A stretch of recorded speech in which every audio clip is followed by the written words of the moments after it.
मौलाना साहब घर में बड़ी परेशानी है, बरकत नहीं हो रही है, इतनी मेहनत करता हूँ, पैसा आता है लेकिन रुकता नहीं है। मौलवी क्या कर लेगा? मौलवी के पास कोई मंत्र है, जादू की छड़ी है जो तुझे दुआ बता देगा और तेरे घर में पैसे ही पैसे हो जाएंगे। अगर मौलवियों के पास जादू की कोई छड़ी होती और पैसा कमाने की कोई दुआ होती तो मौलाना जर्जी साहब के भगैया में जलसा करने नहीं आते, वही दुआ पढ़ लेते और हमारे तकिए के नीचे पैसों की गड्डी आ जाती, हमारी अलमारी भर जाती। ये मदरसे में कोई मुदर्रिस ना पढ़ाता और किसी मस्जिद में कोई मौलवी इमामत करता हुआ नजर नहीं आता, लेकिन हम अंधभक्त हैं। मौलवी साहब कोई दुआ बता दीजिए। अल्लाह के नबी सल्लल्लाहु अलैहि वसल्लम के ऊपर भी ऐसा वक्त गुजरा है, रात के अंधेरे में आप निकल पड़े, बेचैन परेशान हैं, भूख की वजह से करवटें बदल रहे हैं, आखिरकार उठ गए और बाहर निकल जाते हैं कि किसी सहाबी के ऊपर नजर पड़े और वो मेरी भूख को देखकर मुझे अपने घर ले जाए, 2-4 खजूरें खिला दे, थोड़ा सा पानी पिला दे, उसके घर में कोई चीज हो तो वो खिला पिला दे। अब बाहर निकल गए घर से, पैदल चल रहे हैं, क्या देखते हैं कि रास्ते में हजरत अबू बकर सिद्दीक चले आ रहे हैं। बुखारी शरीफ की रिवायत, अबू बकर सिद्दीक चले आ रहे हैं। हजरत अबू बकर सिद्दीक को देखा, आपने कहा कैसे आना हुआ है अबू बकर इतनी रात में? हजरत अबू बकर ने जवाब दिया, अल्लाह के नबी मैं भूख की वजह से घर से निकला हूँ, भूख लगी हुई थी, घर में कुछ था नहीं, मैं निकल गया, टहलने लगा, शायद कहीं कुछ मिल जाए। अल्लाह के नबी ने जो जवाब दिया, इमाम बुखारी उसको नकल करते हैं, कहा अरे अबू बकर, अल्लाह की कसम, जिस वजह से तुम निकले हो उसी भूख की वजह से मैं भी घर से बाहर निकला हूँ। अब 1 से 2 हो गए, दोनों भूखे हैं। थोड़ी देर के बाद हजरत उमर भी आ गया, वो भी कहने लगे भूख की वजह से घर से निकले हैं। अब ये तीनों लोग एक सहाबी के घर जाते हैं, पास में नजदीक में, जो सबसे नजदीक में जो घर था वो घर था अबुल हैसम अंसारी का। अबुल हैसम अंसारी का मकान दरवाजे को रात में दस्तक दी। अबुल हैसम ने कहा इतनी रात में कौन आया है? दरवाजा खोला, सामने अल्लाह के नबी अबू बकर, उमर।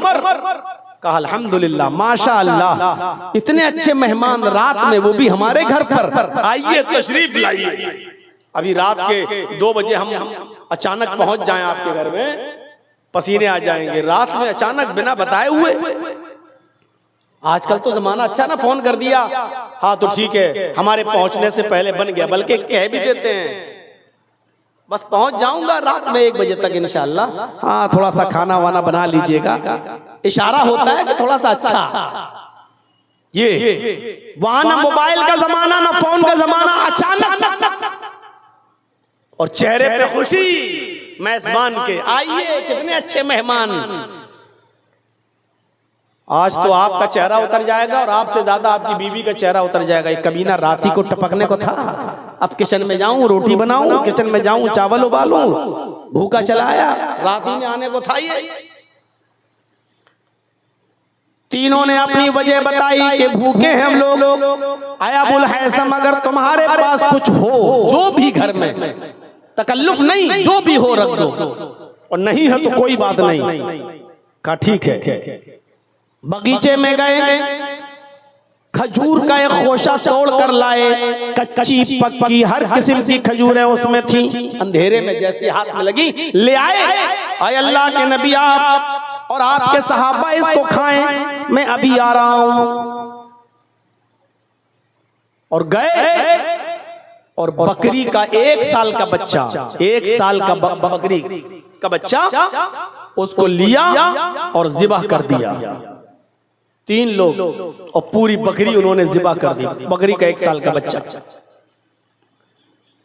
खाना बनने लगा, थोड़ी देर लगी कि खाने के तरह तरह के आइटम बन गए, रोटी बन गई, दस्तरखान लगा दिया गया। और सामने खाना रख दिया गया। उस जमाने में जो चलता था वो सारा खाना बकरे के गोश्त के आइटम बनाकर, रोटी वगैरह बनाकर तैयार कर दी गई। दस्तरखान लग गया। अबू बकर भी बैठे, उमर भी बैठे और अल्लाह के नबी सल्लल्लाहु अलैहि वसल्लम भी बैठे। अल्लाह के नबी की नजर जब इन नेमतों के ऊपर गई, गोश्त के ऊपर गई, रोटी के ऊपर गई, गोश्त के मुख्तलिफ वैरायटीज के ऊपर गई, तो आपकी आंखों में आंसू आ गए। बुखारी की रिवायत, अल्लाह के नबी सल्लल्लाहु अलैहि वसल्लम की जबान से जो जुमला निकला वो जुमला ये था, ला तुसअलुन्ना अन हाज़न नईम यौमल क़ियामा। आए अबुल हैसम, यही वो नेमतें हैं जिन नेमतों के बारे में क़यामत के दिन अल्लाह रब्बुल आलमीन के यहाँ सवाल किया जाएगा। यानी हमने तुम्हें नेमतों को खिलाया था, तुमने अल्लाह का शुक्र अदा किया या नहीं किया। जर्जीस साहब के सामने या हम जैसे और मौलवियों के सामने आप आइटम रख दें तब भी सारी चीजें हैं माशाअल्लाह, बस चिकन फ्राई और होता तो और अच्छा होता। बस एक चीज की और कमी रह गई, अगर मछली और होती तो बस पूछो मत। आपका दस्तरखान बहुत अच्छा, या कुछ नहीं कहेगा शर्म की वजह से, तो दस्तरखान पर नेमतों को देखकर कहेगा माशाअल्लाह, अल्लाह पकाने वाली को जन्नत दे, अल्लाह आपने मेहमान नवाजी की, अल्लाह आपको जन्नत दे। अल्लाह के नबी सल्लल्लाहु अलैहि वसल्लम ये कुछ नहीं कह रहे, अल्लाह के नबी नेमतों को देख रहे तो कह रहे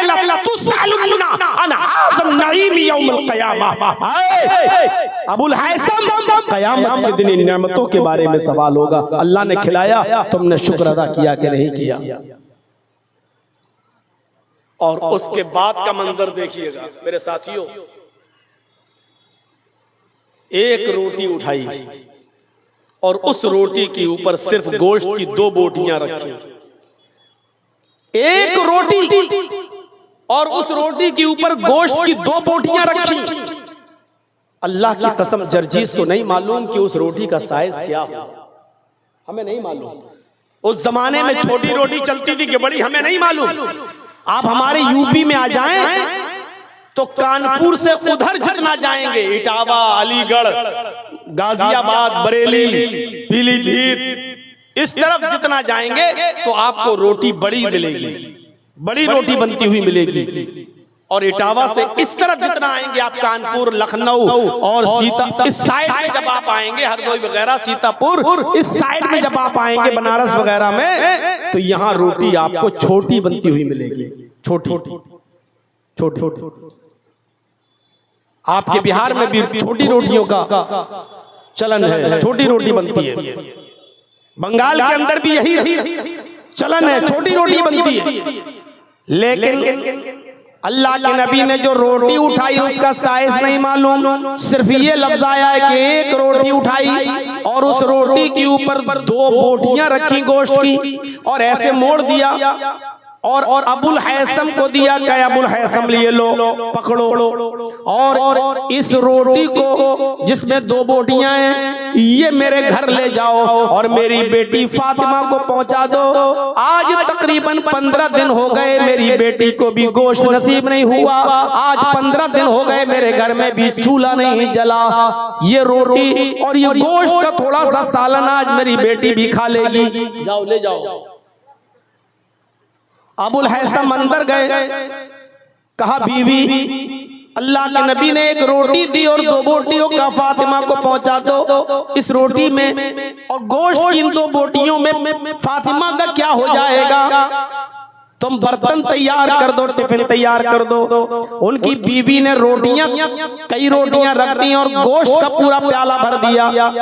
अबुल हैसम जब उसको लेकर जाने लगे, सुनिए, अबुल हैसम जब पूरा टिफिन लेकर जाने लगे तो अल्लाह के नबी ने उनको दरवाजे पर पकड़ लिया। फरमाया अबुल हैसम, इस बर्तन में टिफिन में क्या है? कहा अल्लाह के नबी मेरी बीवी को अच्छा नहीं लगा एक रोटी 2 बोटी फातिमा को दी जाए, इसलिए उन्होंने ये पूरा बर्तन प्याला गोश्त से भर दिया और कई रोटियां रख दी। ताकि आपकी बेटी पेट भर के खाना खा ले। अल्लाह के नबी की ज़बान से जो जुमले निकले वो जुमले ये थे, आए अबुल हैसम, अगर पेट भर कर मेरी बेटी ने खाना खा लिया तो फिर वो आज की रात अल्लाह की इबादत नहीं कर सकेगी, तहज्जुद में नहीं उठ सकेगी, अल्लाह को याद नहीं कर सकेगी। नींद रात भर आराम से खाना खाकर रात भर वो आराम से सोएगी। इतना हम अपनी बेटी को नहीं खिला सकते कि रात में उठकर वो अल्लाह की हम्द बयान न कर सके, सना न कर सके, इबादत न कर सके, तहज्जुद न पढ़ सके। जितना मैंने दिया उतना ही देकर आओ। अल्लाह के नबी को भूख से आजमाया जा रहा है, अबू बकर भूख से आजमाए गए, हजरत उमर भूख से आजमाए गए। हमारा तसव्वुर क्या है? एक दिन खाना न मिले, दूसरे दिन मौलाना साहब घर में बरकत नहीं हो रही है। बरकत का मतलब यह है कि आपके गुलछर्रे उड़ाने के लिए सारी नेमतें आपको मिलती रहें और सब कुछ, तब आप समझेंगे कि हाँ अब हमारे घर में खैर बरकत हो रही है। वलनबलुवन्नकुम बिशैइन मिनल खौफि वल जूअ वनक्सिम मिनल अमवाल, तुम्हारे मालों में नुकसान करके भी हम तुम्हें आजमाएंगे, तुम्हारे मालों में नुकसान पहुंचाकर भी हम तुम्हें आजमाएंगे। बहुत पैसा है तुम्हारे पास, बहुत माल है तुम्हारे पास, अचानक आग लग गई, माल में नुकसान हो गया, पागल हो गए। क्या है? बड़ी मेहनत से आपने बिल्डिंग बनाकर तैयार की थी, अचानक इजराइल और फिलिस्तीन की जंग में एक बम गिरता है और आपका बना हुआ वो 5 मंजिला मकान बुलडोज हो जाता है। या उत्तर प्रदेश की तरह मेरे भाइयों, आपसे गलती हो गई, बजाय इसके कि कोर्ट में मुकदमा चले और कोर्ट से फैसला हो, आपकी मेहनत का बनाया हुआ और मेहनत की कमाई से तामीर किया हुआ 5 मंजिला 10 मंजिला मकान सिर्फ इसलिए बुलडोज कर दिया गया, गिरा दिया गया क्योंकि आप मुसलमान हैं। क्या बीतेगी आपके ऊपर, क्या गुजरेगी आपके ऊपर। वनक्सिम मिनल अमवाल, हम तुम्हारे मालों में नुकसान पहुंचाकर भी हम तुम्हें आजमाएंगे। सन 2002 का वो दंगा जो गुजरात की धरती पर हुआ, जैसा कि अभी शेख मोइन साहब बता रहे थे, 1996 में सोनिया वाड़े में तकरीर हुई, सन 1998 में मेरी हैत अहमदाबाद की सरजमीन पर तकरीर हुई थी, 98 में। जिन लोगों के यहाँ मैं रुका था करोड़ों की बिल्डिंगों के मालिक थे, करोड़ों के उनके शोरूम थे, बेहतरीन मेहमान नवाजी की थी और उस वक्त में एक नया उभरता हुआ चेहरा था, इसलिए उन्होंने अपने घर ही में हमको ठहराया था। करोड़ों का शोरूम, करोड़ों की बिल्डिंग, लेकिन 2002 के दंगे में बिल्डिंगें तोड़ दी गई, दुकानों में आग लगा दी गई। आज भी करोड़ों की बिल्डिंगों के मालिक, करोड़ों के शोरूम के मालिक आज भी वो किराए पर रहते हैं, उनकी जमीन उनको नहीं मिल सकी, उनके घर मकान उनको बनाकर नहीं दिए गए। कई साल तक तो वो कैंपों में रहे, अब कैंपों से आजादी मिली तो वो किराए के मकान में रहते हैं और किराए की दुकान से उन्होंने अपनी दुकानदारी शुरू की। वनक्सिम मिनल अमवाल, हम तुम्हें तुम्हारे मालों में नुकसान पहुंचा कर भी आजमाएंगे। आज तुम्हारे पास बहुत कुछ है ना, जिसने दिया है वो लेना भी जानता है, जिसने दिया है वो छीनना भी जानता है। इसीलिए तो कहा कि कद्र कर लो, जो दिया है कद्र कर लो उसकी। वनक्सिम मिनल अमवाल, हम तुम्हारे मालों में नुकसान पहुंचा कर भी हम तुम्हें आजमाएंगे।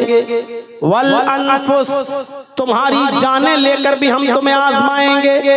ऐसा माहौल देख लीजिए, 70,000, 80,000, 1,00,000 आदमी फिलिस्तीन के अंदर मार डाला गया, कत्ल कर दिए गए, बच्चे,